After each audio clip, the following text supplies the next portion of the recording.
के नांगलोई जाट में मध्य प्रदेश के सीएम मोहन यादव का रोड शो हुआ। भारी संख्या में जुटे समर्थक बीजेपी पक्ष में वोट डालने की अपील की। प्रधानमंत्री मोदी आज दिल्ली में भरेंगे हुंकार। आरके पुरम में एक विशाल जनसभा को संबोधित करेंगे।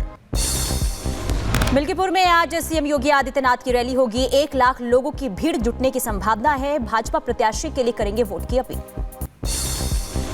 असम के मुख्यमंत्री हिमंता बिस्वा शर्मा की दिल्ली में आज 4 जनसभा। बीजेपी के समर्थन में लोगों से करेंगे वोट की अपील।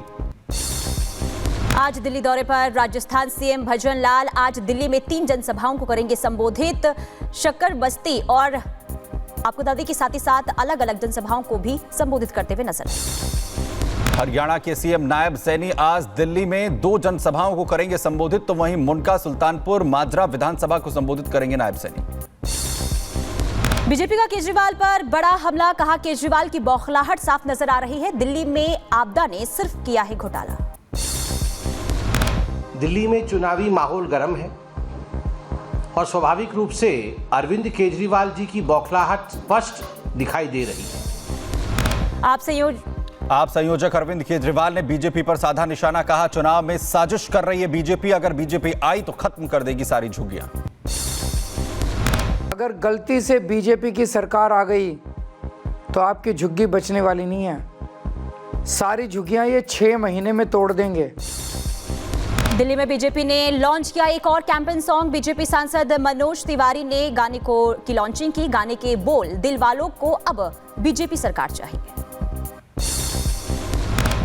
दिल वालों की दिल्ली को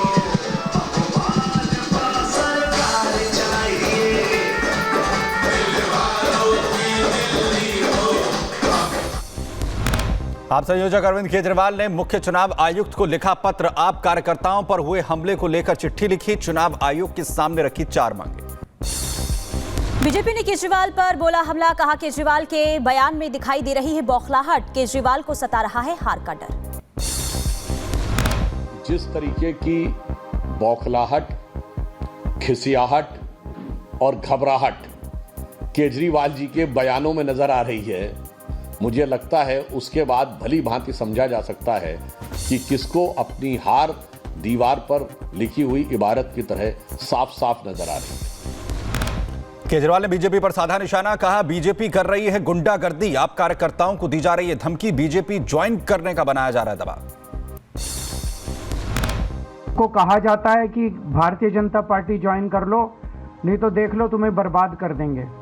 उन्हें धमकियां दी जाती है कि बीजेपी ज्वाइन कर लो, नहीं तो तुम्हारे परिवार को बर्बाद कर देंगे।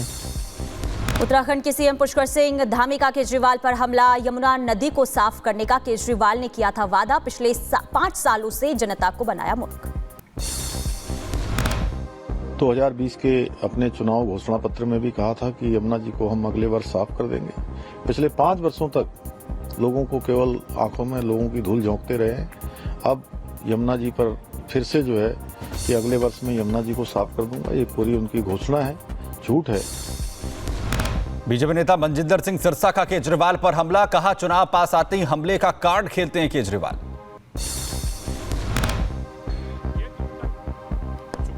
कि मुझे मारने की कोशिश की जा रही, मुझे मारने की कोशिश की जा रही। ये कौन सी कोशिश है जो उनको मारने की जाती है और वो आराम से चल रहे हैं। 2-2 स्टेटों की उनके पास पुलिस है। ये सिर्फ ड्रामेबाजियां हैं। अब सिंपैथी लेना चाहते हैं, चुनाव हार चुके हैं। केंद्रीय मंत्री हरदीप सिंह पुरी ने दिल्ली चुनाव में जीत का किया दावा। साथ ही केजरीवाल पर साधा निशाना, बोले केजरीवाल के बयानों में दिख रही है हताशा। नई दिल्ली में पंडित धीरेन्द्र शास्त्री की कथा हुई। कार्यक्रम के दौरान बाबा ने दिया बयान और कहा कि कुछ लोग मंदिर को छोड़कर मस्जिद में घुस जाते हैं और हाथ जोड़ लेते हैं। हम मित्र बदलते हैं, मन नहीं बदलते। हम मंदिर बदलते हैं, मन नहीं बदलते। और कुछ ठटरी के बड़े तो मंदिर छोड़कर मस्जिद में घुस जाते। हाँ, वो वहां पर भी हाथ जोड़ लेते हैं। धीरेन्द्र शास्त्री के बयान पर मौलाना साजिद रशीदी का बयान, कहा नजर और नजरिया बदलना चाहिए, हिंदुस्तान के लिए अच्छा नहीं। शास्त्री का एक बयान सामने आया है जिसमें उन्होंने कहा कि लोग मस्जिद चले जाते हैं, नज़र बदलनी चाहिए, नज़रिया बदलना चाहिए। मैं समझता हूँ ये हिंदुस्तान के लिए अच्छा नहीं है। बजट को लेकर बोले बीजेपी सांसद सुधांशु त्रिवेदी और कहा कि भारत का बजट समाज के हर वर्ग को शक्ति प्रदान करने वाला है। किसान से लेकर हर वर्ग के लिए तय किया गया आर्थिक मार्ग। जो भारत का बजट पास हुआ, ये सर्वसमावेशी, समाज के हर वर्ग को आर्थिक शक्ति प्रदान करने वाला और प्रधानमंत्री श्री नरेंद्र मोदी जी के विकसित भारत के लक्ष्य को साकार करने वाला एक युगांतकारी बजट है। बीजेपी सांसद मनोज तिवारी ने कांग्रेस और केजरीवाल पर साधा निशाना, कहा मिडिल क्लास को जो खुशी प्रधानमंत्री ने दी उसके बाद विपक्ष को नहीं आ रही है नींद, ये झांकी है, अभी और खुशी बाकी है। मिडिल क्लास को जो खुशी कल मोदी सरकार की, इस एनडीए सरकार की देन हुई है, ये राहुल गांधी को इस समय नींद नहीं आ रही होगी, अरविंद केजरीवाल को नींद नहीं आ रही होगी। आज प्रयागराज महाकुंभ में लाखों की संख्या में पहुंचे श्रद्धालु, भक्तों ने लगाई आस्था की डुबकी। अब तक 33 करोड़ से अधिक भक्त कर चुके हैं स्नान। प्रयागराज महाकुंभ को लेकर सुरक्षा के पुख्ता इंतजाम, श्रद्धालुओं की सुरक्षा के लिए पुलिस फोर्स तैनात। महाकुंभ में उमड़ा आस्था का सैलाब, श्रद्धालुओं ने संगम घाट पर लगाई पवित्र डुबकी। प्रधानमंत्री मोदी ने दी बसंत पंचमी और सरस्वती पूजा की शुभकामनाएं, वहीं एक्स पर पोस्ट कर सभी को देशवासियों को बधाई दी। राष्ट्रपति द्रौपदी मुर्मू ने बसंत पंचमी और सरस्वती पूजा की शुभकामनाएं दी, देशवासियों के लिए सुख, समृद्धि और विद्या विवेक की कामना की।